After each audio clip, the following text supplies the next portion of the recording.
Dois grandes mitos a respeito da ciência. O primeiro é que a construção de um conhecimento científico se dá para a gente ter mais certeza sobre as coisas. Nada mais errado do que isso. Na verdade, fazer ciência não é ter certeza sobre nada, é se apoiar sobre a incerteza e, a partir da incerteza, aprender, observar, experimentar e identificar as melhores respostas possíveis para aquele fenômeno naquele momento específico. E é bem possível que essa melhor resposta possível no futuro seja contestada, substituída, complementada. Vai saber. Outro grande mito é achar que a construção de conhecimento científico se dá de maneira linear, como se a gente fosse acumulando conhecimento linearmente. O Thomas Kuhn fala sobre revoluções científicas. No livro dele, A Estrutura das Revoluções Científicas, ele fala do processo de conhecimento científico como um processo que se dá a partir de, sim, construção linear de conhecimento, mas também de contradições, anomalias, gerando crises, rupturas, novas teorias, revoluções. E é um processo muito mais circular do que linear. Processo cíclico de acúmulo de conhecimento, acúmulo de anomalias e contradições, gerando crises. O que ele quer dizer com isso? Na medida em que você tem regras a respeito de como se fazer ciência e de quais as teorias que embasam a construção de conhecimento, a gente vai acumulando conhecimento. Mas pode chegar um momento em que a gente vai acumulando conhecimento, mas também identificando situações em que aquela regra não funciona direito. Essas são as contradições e as anomalias. E essas contradições e anomalias também vão se acumulando. E pode chegar um momento em que as contradições e anomalias são tantas que obrigam novas estruturas, novas teorias, novas regras para se produzir ciência. O Thomas Kuhn compara o processo de construção de conhecimento científico como o ato de você montar um quebra-cabeça. Então tem as peças do quebra-cabeça e você tem uma tarefa, você tem um desafio. Quando a gente está fazendo ciência, a gente tem um desafio também. A gente quer responder algo, né? E aí, no ato de montar um quebra-cabeça, você tem uma regra. Porque se você chegar para a pessoa e falar assim, olha, as peças estão aí, o seu objetivo é montar uma imagem com essas peças. E a pessoa pode acumular a peça e sobrepor uma peça em cima da outra e falar, olha, eu fiz uma imagem, eu fiz uma torre com essas peças. Você fala, ah não, mas não é isso que é montar um quebra-cabeça. A regra principal de se montar um quebra-cabeça é você pegar uma peça, pegar outra e ver se elas encaixam. E se elas se encaixarem, você deixa ali. E aí você pega uma outra e vê se ela se encaixa também. E aí você vai encaixando as peças. Essa é a regra do quebra-cabeça. E às vezes você é meio ruim de fazer quebra-cabeça, e aí você pega um quebra-cabeça um pouco mais difícil e você fala, nossa, eu vou ter que praticar melhor isso aqui, porque eu não sei como resolver esse quebra-cabeça desse jeito que eu aprendi, eu vou ter que descobrir um jeito.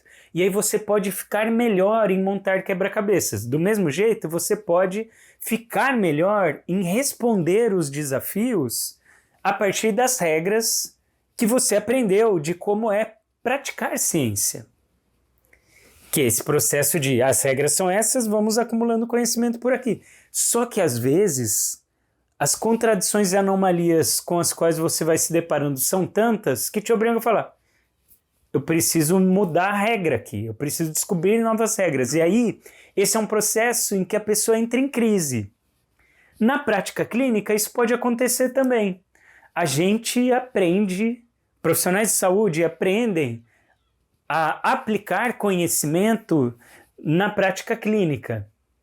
E a gente aprende um método para aplicar esse conhecimento. A gente aprende um modelo teórico que embasa a nossa prática clínica. Mas eu aposto que ao longo da sua prática clínica você vai se deparando com certas situações em que o seu modelo talvez não ofereça respostas tão boas.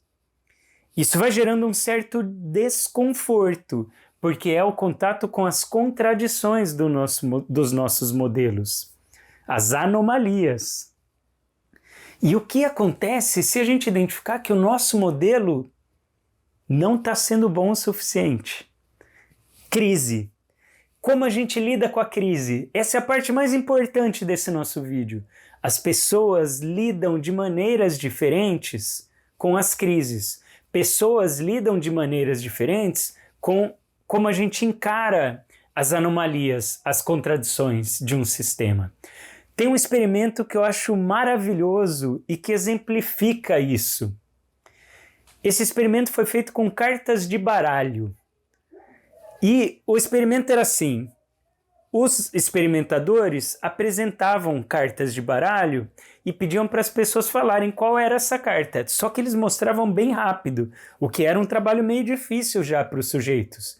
Então ele tinha que falar 3 de espadas, 4 de ouros, 7 de paus, e assim ia. Só que tinham 2 cartas desse baralho que eram anômalas. Anômalas como? Imagina que era um 7 de espadas vermelho. Espadas é para ser preto, né? Mas era vermelho nesse baralho. E tinha um 7 de copas que era preto. Então estava invertida a cor e o naipe, né? Quando se apresenta muito rápido, o sujeito nem vê. Então era isso que acontecia no experimento. Como era muito rápida a exposição, o sujeito não percebia que tinha uma carta estranha. Só que eles foram aumentando o tempo de exposição, deixando mais lento o processo. E aí alguns sujeitos já começavam a perceber que tinha alguma coisa errada. O tempo de perceber variava, então tinham sujeitos que percebiam mais rápido, tinham sujeitos que demoravam mais tempo. Mas as pessoas iam percebendo ao longo do tempo que tinha alguma coisa errada. Mas no começo não identificavam o que exatamente estava acontecendo de errado. E quanto mais aumentava o tempo de exposição, maior era a chance do sujeito falar: ah, descobriu que está errado. O 7 de espadas está vermelho.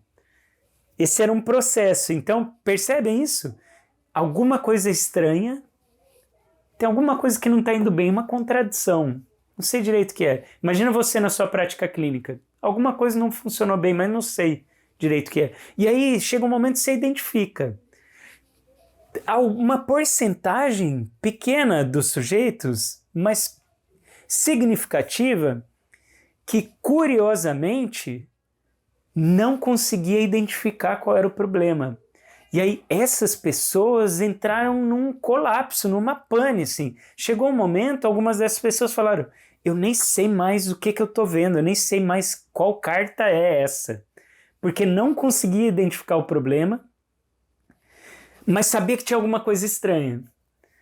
Então, gente, eu acho esse experimento lindo, sim, para mostrar para a gente como é difícil lidar com as contradições, com as ambivalências, com as anomalias.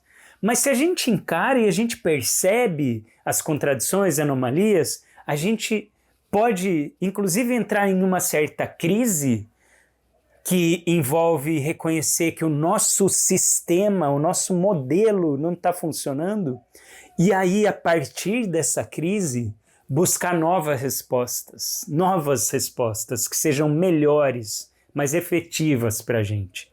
Então a gente vai para a literatura, procura novas respostas, volta para a prática, identifica, vai para a ciência, para a prática científica mais dura, ciência básica, teorias, e a gente busca se apropriar de teorias, modelos que ajudem a gente na prática clínica. Mas isso só vai ser possível se a gente reconhecer as contradições da nossa prática. Se a gente ignorar, a gente vai ficar só reproduzindo. O convite que eu faço para vocês é: profissionais de saúde, reconheçam as anomalias, as contradições inerentes ao modelo que você escolheu para trabalhar. E diante disso, faça perguntas para você mesmo. Como é que eu posso buscar novas respostas? E, eventualmente, que novos modelos podem surgir para oferecer um caminho cada vez mais efetivo no nosso trabalho? Esse é o meu convite para vocês. A gente se vê num vídeo logo mais, com mais discussões sobre ciência, prática clínica, saúde, sobre a vida. Um abraço.